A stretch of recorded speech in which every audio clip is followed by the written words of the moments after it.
Terima kasih Anda masih bersama kami di Berita Padang. Dan kembali kami sampaikan 3 berita utama hari ini.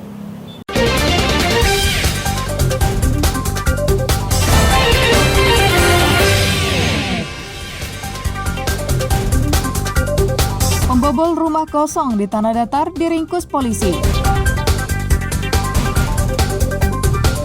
Polisi tangkap seorang perempuan pengedar sabu-sabu dan seorang kurirnya.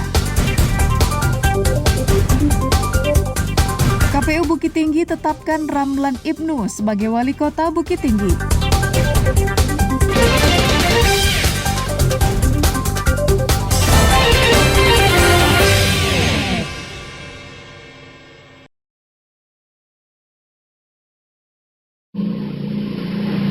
Bermodalkan rekaman kamera pengintai, Satuan Reskrim Polres Tanah Datar menyelidiki keberadaan seorang pembobol rumah yang terletak di perumahan Pagaruyung Tanah Datar. Pelaku bernama Syafronal yang mengetahui kedatangan petugas ke rumahnya di 50 kota, berusaha kabur lewat pintu belakang. Namun upayanya sia-sia karena petugas telah mengepung sekitar rumahnya. Syafronal pun ditangkap polisi. Dari pengakuannya, aksi pembobolan rumah ini telah dilakoninya sebanyak 4 kali di Tanah Datar. Buruh harian lepas ini dengan mudah melakukan aksinya karena belajar dari pekerjaan sebelumnya sebagai penagih utang dari rumah ke rumah. Sebelum beraksi, Syafronal biasanya memantau dan mengintai rumah kosong yang ditinggal pemiliknya yang sedang beraktivitas di luar rumah. Setelah memastikan rumah tak ada penghuninya dan mengambil apa saja barang-barang berharga yang dijumpainya di dalam rumah. Rumah tersebut ditinggal pergi oleh pemilik, itu pemiliknya suami pergi bekerja seperti biasa, si istri pergi ke pasar. Pada saat tersebut tersangka dengan acak mencari rumah yang menjadi sasarannya, kemudian diketahui rumah itu kosong, langsung tersangka membobol rumah tersebut dengan cara mencongkel, merusak, dan masuk ke rumah tersebut. Dan barang bukti dari hasil pencurian yang telah dilakukan, ada sebagian yang sudah dijualnya dan sebagian berhasil belum dijualnya dan berhasil kita amankan. Pria berusia 43 tahun ini dijerat polisi dengan pasal 363 KUHP dengan ancaman hukuman paling lama 9 tahun penjara karena telah melakukan pencurian dengan pemberatan.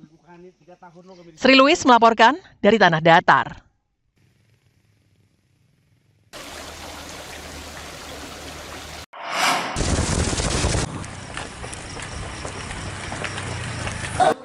Mendapatkan informasi masyarakat tentang adanya peredaran sabu-sabu, tim Lupak Satres Narkoba Polres Darmasraya bergerak menuju rumah kontrakan pelaku di Nagari Sungai Gambut, Darmasraya.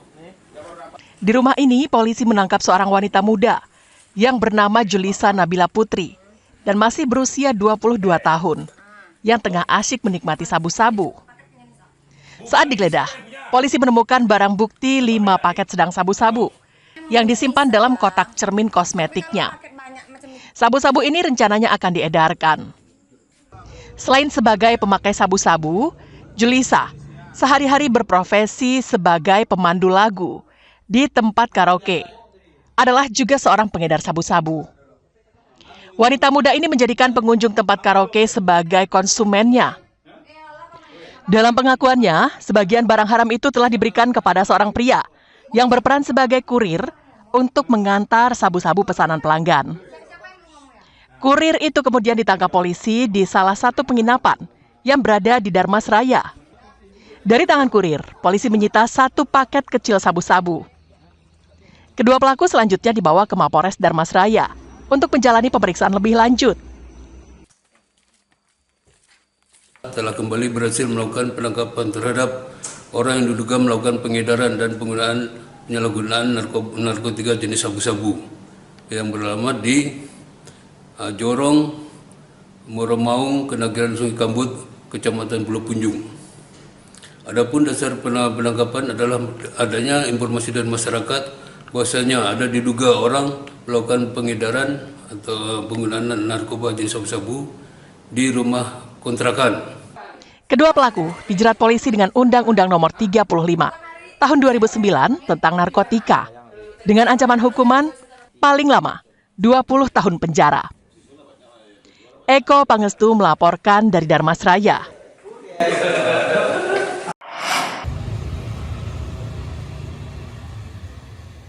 Komisi Pemilihan Umum Bukit Tinggi menggelar rapat pleno penetapan pasangan calon wali kota dan wakil wali kota Bukit Tinggi terpilih pada pemilihan serentak nasional 2024 di Auditorium Balai Sidang Hatta, Kamis siang.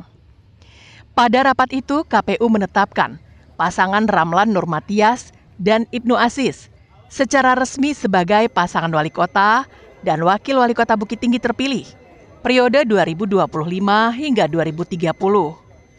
Pada tahapan itu, 3 pasang calon wali kota dan wakil wali kota lainnya tidak hadir. Ketua KPU Bukit Tinggi menerangkan, jadwal pelantikan yang awalnya dilaksanakan secara serentak pada tanggal 10 Februari ditunda oleh Mahkamah Konstitusi hingga tanggal 15 Maret. Karena MK harus menyelesaikan seluruh perkara perselisihan hasil pemilihan umum atau PHPU Pilkada 2024. Awal itu kan pelantikan wali kota dan wakil wali kota itu kan 10 Februari. Namun ada surat keputusan dari MK, kemungkinan Maret atau bagaimana itu kita serahkan kepada pemerintahan untuk melaksanakan kapan pelantikannya. Secara tahapan KPU Kota Bukit Tinggi itu sudah selesai pada titik hari ini. Wali Kota Bukit Tinggi terpilih masih menunggu jadwal pelantikan serentak. Pihaknya taat kepada aturan, kapan akan dilaksanakan pelantikan. Ramlan Ibnu akan menjalin komunikasi dengan semua pihak untuk menjalankan program pemerintah pada 5 tahun ke depan.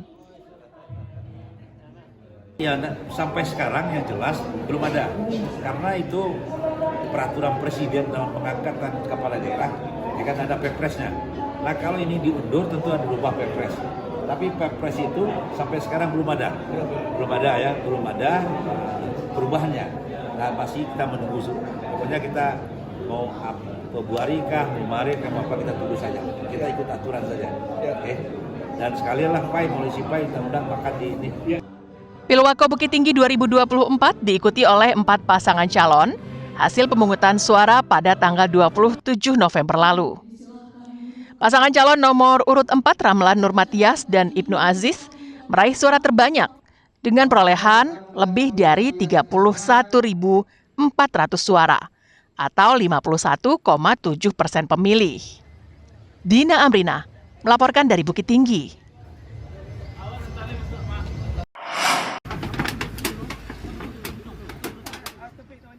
Seorang buruh bangunan tersengat aliran listrik tegangan tinggi saat bekerja di atas atap sebuah ruko di kawasan Lubuk Kilangan, Padang pada Rabu siang. Akibatnya, Suntana yang berusia 50 tahun itu mengalami luka bakar hingga membuat dirinya kritis. Mendapat laporan dari masyarakat, personil Damkar Padang langsung menuju lokasi kejadian untuk mengevakuasi korban. Sebelum proses evakuasi, petugas memastikan terlebih dahulu jika aliran listrik telah dipadamkan, agar proses pertolongan kepada korban berjalan aman dan lancar. Dengan kondisi luka bakar dan badan lemas, korban dievakuasi dengan tali dari ketinggian gedung yang mencapai lebih dari 8 meter. Sesampainya di bawah, korban dengan cepat dilarikan ke Rumah Sakit Semen Padang untuk mendapatkan penanganan medis.